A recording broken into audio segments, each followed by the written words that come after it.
పరిశుద్ధ నామానికి మహిమ కలుగుగాక.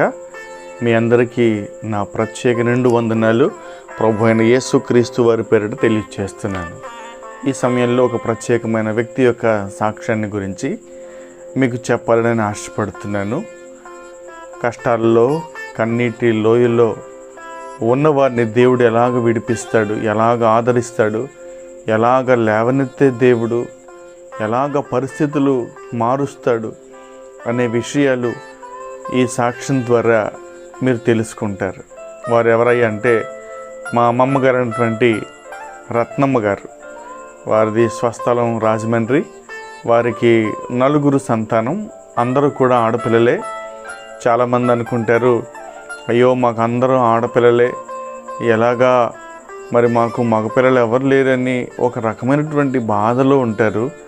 కానీ మరి మా అమ్మమ్మ గారు, మా తాతయ్య గారు చేసినటువంటి ఆ యొక్క ప్రార్థన ఏదైతే ఉందో 4 కూడా దేవుడు ఉన్నతమైన స్థితిలో ఉంచాడు. అలాగనే మరి సేవలో కూడా 4 కూడా ఉన్నారు. నేను 2వ కుమార్తె యొక్క సంతానము. నేను వారికి మనవణ్ణి అవుతాను కనుక ఈ సాక్ష్యాన్ని మీరు విని మేలు పొందాలని ఆశపడుతున్నాను. అనేకులకు ఈ సాక్ష్యాన్ని మీరు పరిచయం చేయండి. అనేక మంది కష్టాల లోయలో, కన్నీటి లోయలో ఉన్నటువంటి వారందరూ కూడా ఆదరించబడాలి, దీవించబడాలని కోరుకుంటూ ఈ సమయంలో మా అమ్మమ్మ గారిని పరిచయం చేస్తున్నాను.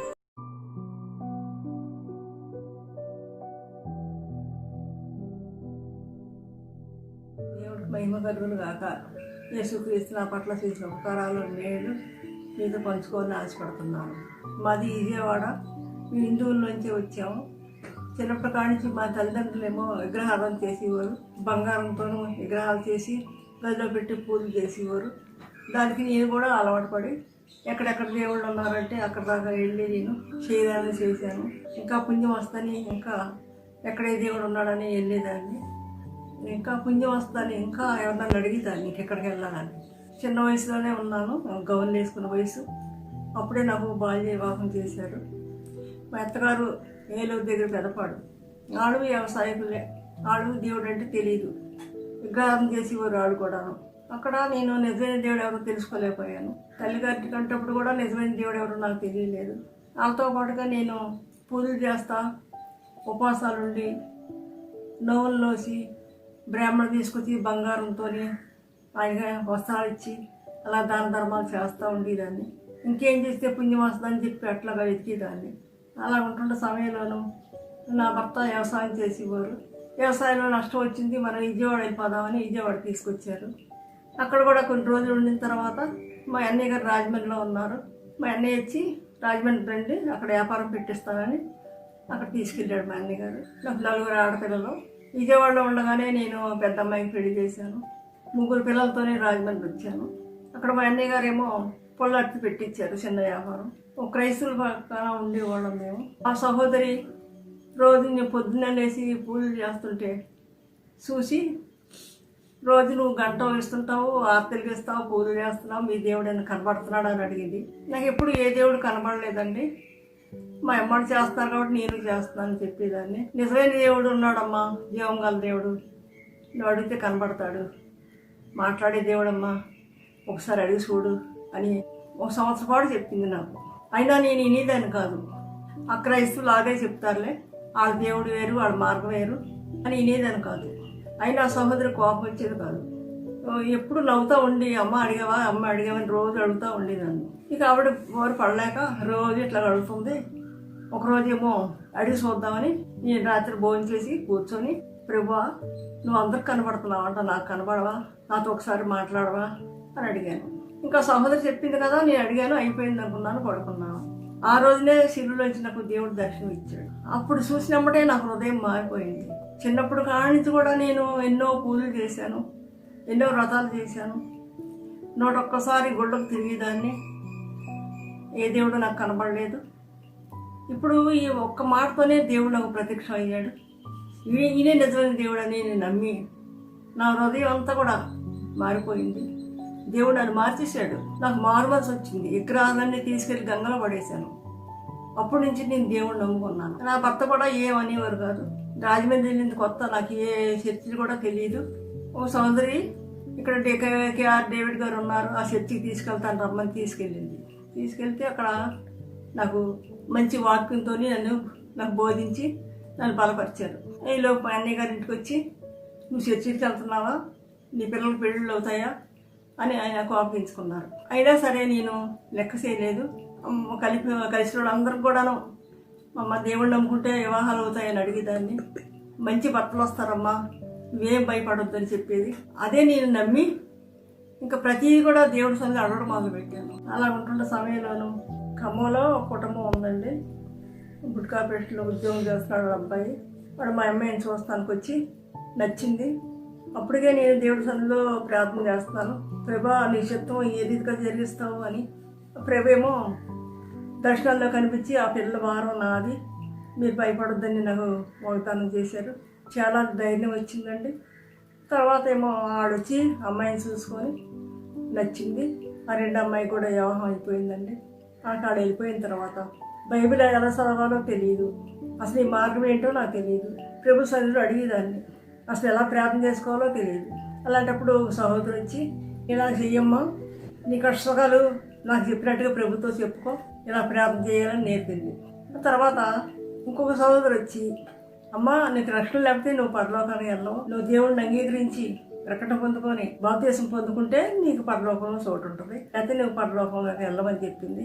ఆ మాట నాకు చాలా బాధ అనిపించి, అయ్యో ఇంతవరకు కూడా నేనేమో తెలుసుకోలేకపోయాను, మూర్ఖత్వంగా ప్రవర్తించాను, ఇప్పుడు నాకు బాప్తీసం కావాలి ప్రభు, నా పాపాలు క్షమించు అని చెప్పి ఏడ్చి ఆయన సన్నిధిలో ప్రార్థన చేసేదాన్ని, నాకు రక్షణ కావాలని. అటు రీతిగా నా తండ్రి నా ప్రార్థనని నాకు అన్ని విషయాలు కూడా సాయం చేసి బాప్తీసాన్ని కూడా నన్ను సిద్ధపరిచారు. కేఆర్ డేవిడ్ గారు చర్చికి వెళ్ళి అక్కడ నేను నా భర్త బాప్తీసం తీసుకున్నాము. అప్పటి నుంచి కూడా దేవుడిని విడిచిపెట్టకుండా ప్రతి విషయంలో కూడా దేవుడి సన్నిధిలో మొరపెట్టేదాన్ని. చాలా ఏడ్చేదాన్ని. ప్రభు నా మొర ఆలకించి నా కన్నీటిని తుడిసి నాకు ఎన్నో కార్యాలు చేశారు. నా భర్త చర్చికి వచ్చేవారు కాదు, బంధువులు జడిసి. నేను మా అన్నయ్య గారు ఉన్నా సరే మా అన్నయ్య గారు నేను జడిసి దాన్ని కాదు. నాకు గొప్ప దేవుడు దొరికాడు, జీవంగల దేవుడు దొరికాడు. నాకు ఎంతో సంతోషంగా ఉండేది. నేనే చర్చికి వెళ్ళి ఆటంకపరిచేవారు కాదు. అట్లాగా వెళ్తా ఉండగా ఓసారి నాకు జబ్బు చేసినప్పుడు డాక్టర్లేమో నీకు గుండెల్లో హోల్ పోయింది, ఆపరేషన్ చేస్తే బతుకుతావు, లేకపోతే బతకమని చెప్పారు. అప్పుడు నాకు ఇష్టం లేదు ఆపరేషన్ చేయడం ఎందుకు, దేవుడు ఉన్నాడు, దేవుడే స్వస్థపరచడం నీ ఆశతో ఉన్నాను. డాక్టర్ గారేమో మందులు కూడా ఇవ్వనమ్మా, నువ్వు మందులు పడితే నువ్వు బతకవు, ఆపరేషన్ చేస్తేనే బతుకుతావు అన్నాడు. ఆ పెద్దలుడు చాలా దేవుడు అంటే ఇష్టం లేకుండా వాదించేవాడు. నువ్వు ఆ మతం తీసుకున్నావు, వాళ్ళకి ఒకటి వెళ్తూ నేను వాళ్ళు పెరిగేస్తాను, మన దేవుళ్ళు కాదా అని చెప్పి ఎంతో కోపించేవారు. అలాంటప్పుడు మా పెద్దలుడు మా ఇంటికి వచ్చినప్పుడు నేను దేవుడి సంగతి ఆ బిడ్డకు చెప్పాను. అప్పటికి ఆ బిడ్డ 2 బిడ్డలు పుట్టి చనిపోయారు. తర్వాత రక్తస్రావం స్త్రీ 12 సంవత్సరాలు బట్టి ఎంత బాధపడిందో బైబిల్లో ఉంది కదా. నా కుమార్తె కూడా ఆ 12 సంవత్సరాలు కూడా ఎంతో బాధపడింది. అప్పుడు అమ్మాయికి ఈ మాట చెప్పా, అమ్మ నువ్వు దేవుడిని నమ్ముకుంటే నీకు దేవుడు తగ్గిస్తాడమ్మా, దేవుడు గొప్ప దేవుడు అని అందరూ చెప్పిన సాక్షికాలు కూడా చెప్తూ ఉండేదాన్ని. ఆ బిడ్డ భర్త తెలియకుండా సాటుగా నాతో పాటుగా ప్రయాణం చేస్తూ ఉండేది. అలాంటప్పుడు ఆ ఇంటికి వెళ్ళిన తర్వాత ఆ వ్యాధి తగ్గట్లేదు. ఎన్నో తిప్పలు పడ్డారు, ఎన్నో మందులు వాడారు, ఎంతోమంది డాక్టర్ దగ్గరికి వెళ్ళారు కానీ తగ్గలేదు. ఒకరోజు భర్త ఏమో తీసుకున్నాడంట. అలాంటప్పుడు బిడ్డ చాలా బాధపడి, ఇక నేను దేవుడి సంగతి చెప్పాను కాబట్టి ఆ బిడ్డ మనసులో ఉండి, ప్రభా నాకు ఈ రోగం తగ్గిస్తే నేను ఇంటికి వస్తాను, లేకపోతే ఇంటికి రానని చెప్పి ఆ రోజున బైబిల్ తీసుకొని చర్చికి వెళ్ళిందంట. ఆ పల్లెటూరులోనూ చర్చికి వెళ్ళరు, అయినా సరే తలంచుకొని ఎవరికి జడవకుండా సిగ్గుపడకుండా చర్చికి వెళ్ళింది. నువ్వు ఈ రోగాన్ని తీసివేస్తే ఇంటికి వెళ్తాను, లేకపోతే వెళ్ళాలి ఒక నిబంధన చేసుకుంది. చర్చిలో అడుగు పెట్టగానే ఆ రక్తదారులు కట్టాయి. చాలా సంతోషం అయిపోయింది. దాన్ని బట్టి దాని భర్త కూడా నమ్ముకున్నారు. ఎన్ని మందులు వాడినా తగ్గలేదు వ్యాధి, చర్చికి వెళ్ళి అప్పుడే తగ్గిందని ఆయన కూడా నమ్మకం వచ్చి ఆయన కూడా నమ్ముకున్నారు. చిన్నల్లుడు కూడా మరి ఆయన నమ్ముకోలేదు. ఆ తర్వాత ఆంజనేయ స్వామి భక్తుడు ఆయన, మీ శాదస్తం అందరు దేవుళ్ళు ఒకటి అని చెప్పేవాడు. అలాంటిది ఆయన భార్యకు కూడా గడ్డలేసి రక్తస్రావం అయిపోతుంటే 8 మందులు వాడినా తగ్గలేదు. రాజమండ్రి తీసుకొచ్చారు. హాస్పిటల్కి వెళ్తే 2 గంటలు ఉన్నాయి, అర్జెంటుగా ఆపరేషన్ చేయాలన్నారు. అలాంటప్పుడు ఒక రోజు టైం ఇవ్వండి, ప్రార్థన చేసుకొని మళ్ళీ వస్తామని చెప్పి ఇంటికి వచ్చాము. మా అల్లుడు గారేమో ఇంకొక ఏరియా హాస్పిటల్కి వెళ్దాం అన్నారు. అక్కడికి వెళ్తే గడ్డలు లేవని చెప్పారు. ఇంకా ఆయనకి నమ్మకం సాలలేదు. ఇంకొక హాస్పిటల్కి వెళ్దాం అన్నారు. అక్కడికి వెళ్తేనేమో వాళ్ళు కూడా గడ్డలు లేవు, అంతా బాగుంది అన్నారు. దేవుడు గొప్ప కార్యం చేశాడని ఆయన కూడా దేవుడు నమ్ముకున్నాడు. డాక్టర్లేమో ఆపరేషన్ చేస్తేనే బతుకుతావు లేదా బతకమని చెప్పారు. మరి పెద్దల్లుడు గారు, నా భర్త, రెండో అల్లుడు గారు నేను రానంటే ఒప్పుకోలేదు. ఆపరేషన్ చేస్తే గుండె కోస్తే నేను బతుకున్నా అని చెప్పి నాకు చాలా భయపడ్డాను. వాళ్ళు బలవంతకరంగా నన్ను మద్రాసు అపోలో హాస్పిటల్కి తీసుకెళ్లారు. అక్కడ డాక్టర్ గారు పరీక్ష చేసి ఇది చాలా డేంజర్ కేసు, తీసుకెళ్ళిపోండి అని చెప్పారు. అయినా సరే మేము ప్రార్థన చేస్తాము, మీరు వైద్యం చేయండి అని చెప్పి దేవుడి మీద భారం వేసి వాళ్ళు దేవుడు నమ్ముకున్నారు కాబట్టి మా పెద్దమ్మాయి, పెద్దల్లుడు, రెండో అల్లుడు అందరు కలిసి మోకరించి దేవుడి సన్నిధిలో ప్రార్థన చేశారు. అప్పుడు నాకు ఆపరేషన్ జరిగింది. ఆపరేషన్ అయ్యేటప్పుడు వైర్లు ముక్కులో నుంచి పెట్టారు. అవన్నీ లోనికి వెళ్ళి గుండెల్లో గుచ్చుకుపోయి పుండు పడిపోయింది. రక్తంతో ఆ వైరు బయటకు తీశారు. ఇలా పుండు పడిపోయిన వాళ్ళు బతకరు, ఈ కేసు ఇంకా లాభం లేదు, తీసుకెళ్ళిపోండి అన్నారు వాళ్ళు. ఎట్లాగైనా సరే బతికించాలి, నా ప్రభు పాదాలు పట్టుకుంటానని చెప్పి పట్టుదలతోనూ నా అల్లుళ్ళు, నా బిడ్డ అందరూ కలిసి ఉపవాసంతో అలాగా ప్రార్థన చేసేవారు. దాని ద్వారా నాకు విపరీతమైన నొప్పి వచ్చి 15 రోజులు అలాగా బెడ్ మీద అలా కూర్చొనే ఉన్నాను. వీళ్ళు ప్రార్థన చేసేటప్పుడు డాక్టర్ గారు చూసేవారు. దీనికి మందు లేదు, ఎందుకమ్మా అలాగా తీసుకెళ్ళిపోకుండా అని అన్నారు. అయినా సరే వినకుండా అలా ప్రార్థన చేస్తూనే ఉన్నారు. ఆ నొప్పి రోజు రోజుకి కొంచెం తగ్గడం మొదలుపెట్టింది. డాక్టర్ గారు చూసి మీ దేవుడు చాలా గొప్ప దేవుడు అమ్మా, మీ దేవుడే మీ అమ్మని బతికించాడని చెప్పి మా అమ్మాయితో అన్నారు. ఆయన గొప్ప సాక్ష్యం దేవుడి గురించి పలికాడు. ఆయన నామానికే మహిమ కలుగును గాక. 2 నెలలు అక్కడే ఉండిపోయాము. చాలా సీరియస్ అయిపోయింది. రావడానికి వీళ్ళకి అక్కడే ఉండిపోయాము. నా గురించి ఇద్దరు కూడా చాలా కష్టపడ్డారు. వాళ్ళ ఉద్యోగాలకి 2 నెలలు సెలవులు పెట్టి నాతోనే ఉన్నారు. అటు రీతిగా సజీవి లెక్కలో దేవుడు నన్ను నుంచి క్షేమంగా ఇంటికి తీసుకొచ్చారు. ఆ తర్వాత కొన్ని రోజులు పోయిన తర్వాత మళ్ళా జబ్బు చేసింది. నన్ను హాస్పిటల్లో పెట్టారు. దేవుడు నాకు దర్శనం చూపించాడు. రోజు వచ్చి నాకు కనిపించి అమ్మ భయపడద్దు అని చెప్పి నాకు వాగ్దానం చేసేవారు. అప్పుడు నేను పెద్దమ్మాయికి పిల్లలు లేరు ప్రభా, ఒక బిడ్డని ఇవ్వని అడిగాను. కుమారుడు ఇస్తానమ్మా, నువ్వేం భయపడొద్దని నాకు వాగ్దానం చేశారు. అలాగే వాళ్ళ తల్లిదండ్రులు కూడాను బిడ్డలు లేరు, 16 సంవత్సరాలు అయిపోతుంది, రక్తశీలం తగ్గిన తర్వాత కూడా బిడ్డలు పుట్టలేదని చెప్పి అలాగే ప్రార్థన చేస్తున్నారు. మీరు దేవుడు నమ్ముకున్నారు కదా, మీకు సంతానం లేదని అందరూ అంటున్నారు. అందుకని వాళ్ళు ఇంకా పట్టుదలగా దేవుడి సన్నిధిలో ప్రార్థన చేయడం మొదలుపెట్టారు. ఒక బిడ్డని ఇస్తే మీ సేవకు అర్పించుకుంటామని చెప్పారు. అలాగే దేవుడు చెప్పినట్టుగానే మగ బిడ్డని ఇచ్చాడు. ఆయనే జీవన బాబు. ఎప్పుడైనా సరే ఉద్యోగం మీద ఆశపడకుండా సేవ చేయాలని చెప్పి బైబిల్ ట్రైనింగ్ కూడా పంపించారు. ఇప్పుడు హైదరాబాద్ లో ఉంటున్నాడు. ఆ బిడ్డ దేవుడు అంచుగా ఆ బిడ్డను దీవించి ఆ బిడ్డని ఎంతగానో హెచ్చించాడు. దేవునికి మహిమ కలుగును గాక. ఆ తర్వాత మళ్ళీ 2వ రోజున మళ్ళీ ప్రభువు వచ్చి నాకు దర్శనం చూపించాడు. తండ్రి 2 బిడ్డలు ఉన్నారు, పెళ్ళిళ్ళు అవ్వలేదని అడిగాను. నేను తీసుకొస్తానమ్మా, నువ్వు ఏం భయపడొద్దని చెప్పారు. ఆ ఉద్యోగం చేసే బిడ్డలు వైజాగ్లోనూ ఉద్యోగం చేస్తున్నాడు. వాళ్ళ కుటుంబంలోనూ వాళ్ళు 2 అందములు నమ్ముకున్నారు. వాళ్ళు అమ్మాయిని చూస్తానికి వచ్చి వాళ్ళు వివాహం చేసుకున్నారు. చాలా గొప్ప కార్యం నా పట్ల దేవుడు చేశాడు. ఆయనకి వందనాలు చెల్లించుకుంటున్నాను. తర్వాత అలాగే కొద్ది కట్నం ఇచ్చాను. అది నేరమని ప్రభు ఆయన బయలుపరిస్తే ఎమ్మటే ఆ కట్నం తీసుకొచ్చి కూడా ఇచ్చేసారు. ఇంకా 4వ అమ్మాయి ఉంది. ఆ 4వ బిడ్డ, ఆ బిడ్డ గురించి కూడా అడిగాను. అడిగితే హైదరాబాద్ లో ఒక కుటుంబంలో ఒక కుమారుడు కుమార్తె ఉన్నారు. వాళ్ళకి ఆ కుమారుడు తీసుకుని వాళ్ళు వచ్చి అమ్మాయిని చూసి ఏమిస్తామంటే నేనేం కట్నం పెళ్లి చేసి పంపిస్తానని చెప్పాను. ఇష్టపడి అమ్మాయిని చేసుకున్నారు వాళ్ళు. ఇట్లాగా దేవుడు మా కుటుంబంలోనూ ఎన్నో ఉపకారాలు, ఎన్నో మేలు చేశాడు. ఆయన్ని తలంచుకుంటే మాకు గుండెలు బద్దలైపోతుంటాయి. అన్ని ఉపకారాలు, అన్ని మేలు ఏమిటి కూడా మేము రుణం తీర్చలేము. సరైన మనసునేమో నీ మరణాన్ని చెప్పిన వాగ్దానాన్ని బట్టి ఆయన మమ్మల్ని విడిచిపెట్టకుండా ఎప్పుడు హస్తం పట్టుకొని నన్ను నడిపిస్తాం. మా ప్రతి అవసరాలు కూడా తీరుస్తాం. ఈ 4 ఆడపిల్లలు ఎలా పెళ్లిళ్ళు చేస్తారని అందరూ మా బంధువులందరూ కూడా ఎంతో నిందించేవారు. మీరు ఎట్లా ఉన్నారు, మీకు పిల్లల పెళ్ళిళ్ళు ఎలాగవుతాయని కూడా అనేవారు. అయినా సరే నేను దేవుడు నమ్ముకున్నాను. నా దేవుడు విడిచిపెట్టడానికి చెప్పి నిరీక్షణతో విశ్వాసంతో ఎదురు చూసేదాన్ని. 4 బిడ్డలు కూడా వివాహాలు జరిగించి మంచి అల్లుళ్ళని దేవుడు నమ్ముకున్న బిడ్డలు ఇచ్చారు. దేవుడు మాకు ఇచ్చిన బిడ్డలు 4 అల్లుళ్ళు కూడా సేవ చేస్తున్నారు. దేవుడు కృప. దేవుడు చేసిన ఉపకారాలు దేన్ని మర్చిపోవద్దని వాక్యం సెలవిస్తుంది.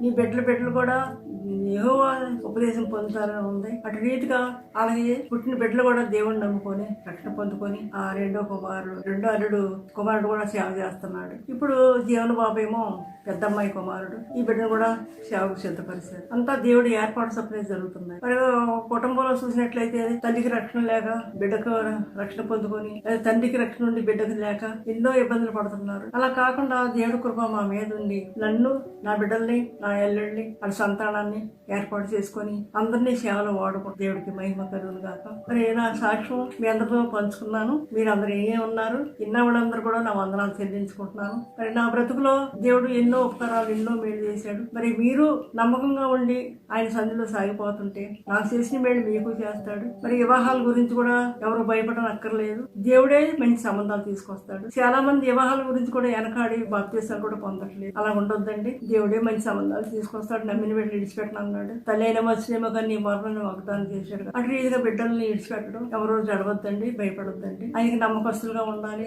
ఆయన సంతోష పెట్టాలి, ఆయన అతుక్కుని ఉండాలి. అలాంటి వారిని దేవుడు విడిచిపెట్టే దేవుడు కాదు. నా భర్త కూడా ఒకప్పుడు బంధువులు తెలిసి భక్తి తీసుకుంటా కూడా వెనకాడారు. తీసుకున్న తర్వాత ఇంకా దేవుడికి తను అప్పగించుకొని వాళ్ళ అందములు, ముగ్గురు అందములాడు వాళ్ళు కూడా చెప్పడం మొదలు పెట్టారు. వాళ్ళు చాలా మంది దేవుడిని నమ్ముకున్నారు. నా బంధువులు కూడా నేను చెప్పడం మొదలు పెడితే వాళ్ళు చాలా మంది దేవుడిని నమ్ముకున్నారు.